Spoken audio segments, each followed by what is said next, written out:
Plan B 3.0. Chapter 1. Entering a New World. During the late summer of 2007, the news of accelerating ice melting arrived at a frenetic pace. In early September, The Guardian in London reported, the Arctic ice cap has collapsed at an unprecedented rate this summer, and levels of sea ice in the region now stand at a record low. Experts were stunned by the loss of ice, as an area almost twice the size of Britain disappeared in a single week. Mark Serres, a veteran Arctic specialist with the US National Snow and Ice Data Center, said, "It's amazing. If you asked me a couple of years ago, when the Arctic could lose all of its ice, then I would have said 2100, or 2070 maybe. But now I think that 2030 is a reasonable estimate." A few days later, The Guardian, reporting from a symposium in Inuit Greenland, said that the Greenland ice cap is MELT optional-ing so fast that it is triggering minor earthquakes as pieces of ice weighing several billion tons each break off the ice sheet and slide into the sea. Robert Carrell, chairman of the Arctic Climate Impact Assessment, reported that we have seen a massive acceleration of the speed with which these glaciers are moving into the sea. The ice is moving at 2 meters an hour on a front 5 kilometers 3 miles long, and 1,500 meters deep. Carrell said that when flying over the Inuit Glacier he had seen gigantic holes, moulins, in it through which swirling masses of meltwater were falling. This meltwater lubricates the surface between the glacier and the land below, causing the glacier to flow faster into the sea. Veli Kallio, a Finnish scientist who had been analyzing the earthquakes, said they were new to northwest Greenland and showed the potential for the entire ice sheet to break up and collapse. Carrell noted that the projected rise in sea level during this century of 18 to 59 centimeters, 7 to 23 inches, by the Intergovernmental Panel on Climate Change, was based on data that were 2 years old. He said that some scientists now believe the increase could be as much as 2 meters. In late August, a Reuters story began with the thaw of Antarctic ices outpacing predictions by the UN Climate Panel, and could in the worst case drive up world sea levels by 2 meters, 6 feet, by 2100, a leading expert said. Chris Rapley, head of the British Antarctic Survey, said, "The ice is moving faster both in Greenland and in the Antarctic than the glaciologists had believed would happen." Several months earlier, scientists had reported that the Gangotri Glacier, the principal glacier that feeds the Ganges River, is melting at an accelerating rate and could disappear entirely in a matter of decades. The Ganges would become a seasonal river, flowing only during the monsoon season. Glaciers on the Tibet-Qinghai Plateau that feed the Yellow and Yangtze rivers are melting at 7% a year. Yao Tandong, one of China's leading glaciologists, believes that at this rate, 2/3 of these glaciers could disappear by 2060. These glaciers in the Himalayas and on the Tibet-Qinghai Plateau feed all the major rivers of Asia, including the Indus, Ganges, Mekong, Yangtze, and Yellow rivers. It is the water from these rivers that irrigates the rice and wheat fields in the region. We are crossing natural thresholds that we cannot see and violating deadlines that we do not recognize. Nature is the timekeeper, but we cannot see the clock. Among the other environmental trends undermining a future are shrinking forests, expanding deserts, falling water tables, collapsing fisheries, disappearing species, and rising temperatures. The temperature increases bring crop withering heat waves, more destructive storms, more intense droughts, more forest fires, and, of course, ice melting. We can see from ice melting alone that our civilization is in trouble.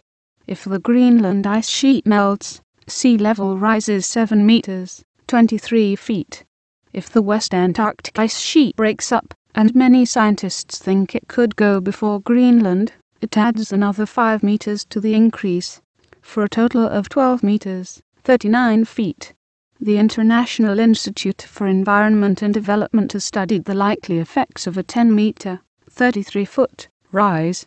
Their 2007 study projected more than 600 million refugees from rising seas. More people than currently live in the United States and Western Europe combined would be forced to migrate inland to escape the rising waters. Now that we are belatedly recognizing these trends and the need to reverse them, time is running out. We are in a race between tipping points in the Earth's natural systems and those in the world's political systems. Which will tip first? Will we reach the point where the melting of the Greenland ice sheet is irreversible? Or will we decide to phase out coal-fired power plants fast enough to avoid this wholesale ice melting? A rise in temperature to the point where the Earth's ice sheets and glaciers melt is only one of many environmental tipping points needing our attention. While the Earth's temperature is rising, water tables are falling on every continent. Here the challenge is to raise water use efficiency and stabilize population before water shortages become life-threatening. Population growth, which contributes to all the problems discussed here, has its own tipping point. Scores of countries have developed enough economically to sharply reduce mortality, but not yet enough to reduce fertility. As a result, they are caught in the demographic trap, a situation where rapid population growth begets poverty and poverty begets rapid population growth. In this situation, countries eventually tip one way or the other. They either break out of the cycle or they break down. Over the last few decades, the world has accumulated a growing number of unresolved problems, including those just mentioned. As the stresses from these unresolved problems accumulate, weaker governments are beginning to break down, leading to what are now commonly referred to as failing states. Failing states are an early sign of a failing civilization. The countries at the top of the lengthening list of failing states are not particularly surprising. They include, for example, Iraq, Sudan, Somalia, Chad, Afghanistan, the Democratic Republic of the Congo, and Haiti. And the list grows longer each year, raising a disturbing question. How many failing states will it take before civilization itself fails? No one knows the answer, but it is a question we must ask. A massive market failure when Nicholas Stern, former chief economist at the World Bank, released his groundbreaking study in late 2006 on the future costs of climate change. He talked about a massive market failure. He was referring to the failure of the market to incorporate the climate change costs of burning fossil fuels. The costs, he said, would be measured in the trillions of dollars. The difference between the market prices for fossil fuels and the prices that also incorporate their environmental cost to society are huge. The roots of our current dilemma lie in the enormous growth of the human enterprise over the last century. Since 1900, the world economy has expanded 20-fold and world population has increased 4-fold. Although there were places in 1900 where local demand exceeded the capacity of natural systems, this was not a global issue. There was some deforestation, but overpumping of water was virtually unheard of, overfishing was rare, and carbon emissions were so low that there was no serious effect on climate. The indirect costs of these early excesses were negligible. Now, with the economy as large as it is, the indirect costs of burning coal, the costs of air pollution, acid rain, devastated ecosystems, and climate change can exceed the direct costs, those of mining the coal and transporting it to the power plant. As a result of neglecting to account for these indirect costs, the market is undervaluing many goods and services, creating economic distortions.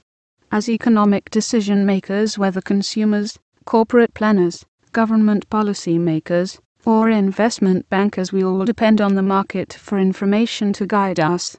In order for markets to work and economic actors to make sound decisions, the markets must give us good information, including the full cost of the products we buy. But the market is giving us bad information, and as a result we are making bad decisions, so bad that they are threatening civilization. The market is in many ways an incredible institution. It allocates resources with an efficiency that no central planning body can match, and it easily balances supply and demand. The market has some fundamental weaknesses, however. It does not incorporate into prices the indirect costs of producing goods. It does not value nature's services properly. And it does not respect the sustainable yield thresholds of natural systems. It also favors the near term over the long term, showing little concern for future generations. One of the best examples of this massive market failure can be seen in the United States, where the gasoline pump price in mid-2007 was $3 per gallon. But this price reflects only the cost of discovering the oil, pumping it to the surface, refining it into gasoline, and delivering the gas to service stations. It overlooks the costs of climate change as well as the costs of tax subsidies to the oil industry, such as the oil depletion allowance, the burgeoning military costs of protecting access to oil in the politically unstable Middle East, and the healthcare costs for treating respiratory illnesses from breathing polluted air. Based on a study by the International Center for Technology Assessment, these costs now total nearly $12 per gallon of gasoline burned in the United States. If these were added to the $3 cost of the gasoline itself, motorists would pay $15 a gallon for gas at the pump. In reality, burning gasoline is very costly, but the market tells us it is cheap, thus grossly distorting the structure of the economy. The challenge facing governments is to restructure tax systems by systematically incorporating indirect costs as a tax, to make sure the price of products reflects their full cost to society, and by offsetting this with a reduction in income taxes. Another market distortion became abundantly clear in the summer of 1998, when China's Yangtze River Valley, home to nearly 400 million people, was racked by some of the worst flooding in history. The resulting damages of $30 billion exceeded the value of the country's annual rice harvest. After several weeks of flooding, the government in Beijing announced a ban on tree cutting in the Yangtze River basin. It justified this by noting that trees standing are worth 3 times as much as trees cut. The flood control services provided by forests were far more valuable than the lumber in the trees. In effect, the market price was off by a factor of 3. This situation has occasional parallels in the commercial world. In the late 1990s, Enron, a Texas-based energy trading corporation, may have appeared on the cover of more business magazines than any other U.S. company. It was spectacularly successful. The darling of Wall Street, it was the 7th most valuable corporation in the United States in early 2001. Unfortunately, when independent auditors began looking closely at Enron in late 2001, they discovered that the company had been leaving certain costs off the books. When these were included, Enron was worthless. Its stock, which had traded as high as $90 a share, was suddenly trading for pennies a share. Enron was bankrupt. The collapse was complete. It no longer exists. We are doing today exactly what Enron did. We are leaving costs off the books, but on a far larger scale. We focus on key economic indicators like economic growth and the increase in international trade and investment, and the situation looks good. But if we incorporate all the indirect costs that the market omits when setting prices, a very different picture emerges. If we persist in leaving these costs off the books, we will face the same fate as Enron. Today, more than ever before, we need political leaders who can see the big picture, who understand the relationship between the economy and its environmental support systems. And since the principal advisors to government are economists, we need economists who can think like ecologists. Unfortunately, they are rare. Ray Anderson, founder and chairman of Atlanta-based Interface, a leading world manufacturer of industrial carpet, is especially critical of economics as it is taught in many universities. We continue to teach economics students to trust the invisible hand of the market when the invisible hand is clearly blind to the externalities and treats massive subsidies, such as a war, to protect oil for the oil companies, as if the subsidies were deserved. Can we really trust a blind, invisible hand to allocate resources rationally? Entering a new world environment and civilization. To understand our current environmental dilemma, it helps to look at earlier civilizations.